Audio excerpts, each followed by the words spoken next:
శుభకార్యాలకు నెలవైన శ్రావణ మాసం వచ్చేసింది. హిందూ సాంప్రదాయంలో విశిష్టమైనదిగా భావించే శ్రావణ మాసం ఈ శుక్రవారం నుంచే ప్రారంభమైంది. హరిహరులకు ఎంతో ప్రీతిపాత్రమైన మాసం, అలాగే లక్ష్మీదేవికి ఎంతో ఇష్టమైన మాసం శ్రావణ మాసం. దక్షిణాయనంలో వచ్చే ఈ పుణ్యమాసం సకల శుభకార్యాలకు చాలా మంచిది. చంద్రుడు శ్రవణ నక్షత్రంలో ఉంటాడు కనుక ఈ మాసాన్ని శ్రావణ మాసంగా పిలుస్తారు. ఈ మాసంలో ప్రతిరోజు ఉదయం సాయంత్రం దీపారాధన చేయటం వల్ల దీర్ఘ సుమంగళి ప్రాప్తంతో పాటు అష్టైశ్వర్యాలు కలుగుతాయని పెద్దలు వాచ. తిథులతో కూడా సంబంధం లేకుండా అష్టమి, నవమి, అమావాస్య రోజుల్లో కూడా పూజలు, పండుగలు చేసే మాసం ఈ శ్రావణ మాసం మాత్రమే. అందుకే దీన్ని అత్యంత శుభప్రదమైన మాసంగా భావిస్తారు.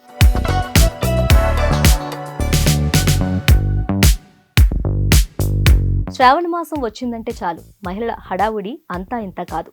పూజలు, నోములు, వ్రతాలతో ఈ మాసమంతా ఎక్కడ చూసినా కలకల్లాడుతూ కోలాహలంగా ఉంటుంది.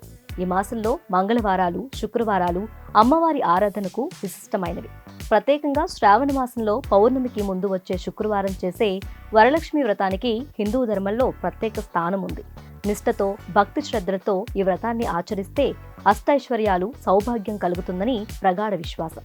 ఇక ఈ మాసంలో మంగళవారాల్లో వచ్చే మంగళగౌరి వ్రతం కూడా ఎంతో విశిష్టమైనది.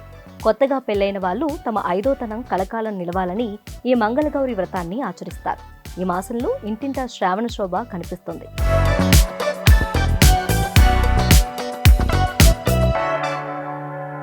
ఈ శ్రావణ మాసం పండుగల మాసం కూడా.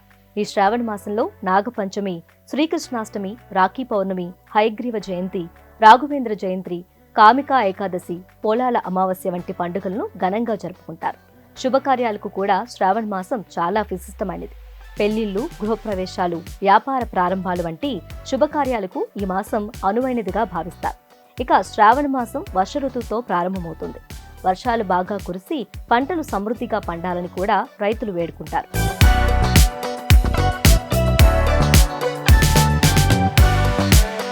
ఈసారి శ్రావణ మాసంలో ముహూర్తాలు కూడా బాగా ఉండడంతో ఈసారి పెళ్లి బాజాలు ఘనంగా మోగనున్నాయి. ఈసారి భాద్రపద మాసం మినహా శ్రావణ మాసం మొదలు నవంబర్ వరకు ప్రతి నెల ముహూర్తాలుండటం విశేషం. ఈ నెలలో 26, 30, 31 తేదీల్లోనూ, ఆగస్టులో 1, 3, 5, 7, 8, 9, 10, 11, 12, 13, 14, 17 తేదీల్లో ముహూర్తాలున్నాయి. అలాగే ఆగస్టు 21 నుంచి సెప్టెంబర్ 21 వరకు భాద్రపద మాసం. ఇది శూన్యమాసం కావడంతో ముహూర్తాలు లేవు. ఆ తర్వాత సెప్టెంబర్లో 23 నుంచి ప్రారంభమై 24, 26, 27, 28 తేదీల్లో, అనంతరం అక్టోబర్, నవంబర్ నెలల్లో కూడా ముహూర్తాలు రికార్డు స్థాయిలో ఉన్నాయి.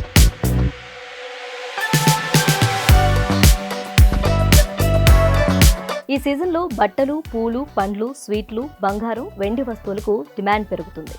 ఈ శుక్రవారం నుంచే శ్రావణ మాసం మొదలు కానుండడంతో శుభముహూర్తాల సీజన్ మొదలవుతుంది. నవంబర్ వరకు ఈ ముహూర్తాల సీజన్ కొనసాగుతుంది. ఇక ఇప్పటికే తమ షాపుల్లో కొనుగోళ్లు క్రమంగా పెరుగుతున్నాయని క్లాత్, గోల్డ్ షాపుల యజమానులు చెబుతున్నారు. శ్రావణ మాసం ప్రారంభంలోనే ముహూర్తాలు కుదుర్చుకున్న వారు పెళ్లి పనుల్లో వేగం పెంచారని చెబుతున్నారు. ఆగస్టు 23వ తేదీతో శ్రావణ మాసం పూర్తయిపోతుంది. ఇక ఆగస్టు 27వ తేదీ నుంచి గణేష్ నవరాత్రులు కూడా ప్రారంభమవుతాయి. భాద్రపద మాసంలో గణేష్ నవరాత్రులు ప్రారంభమవుతాయి. ఇవి 10 రోజుల పాటు అంగరంగ వైభవంగా నిర్వహిస్తారు.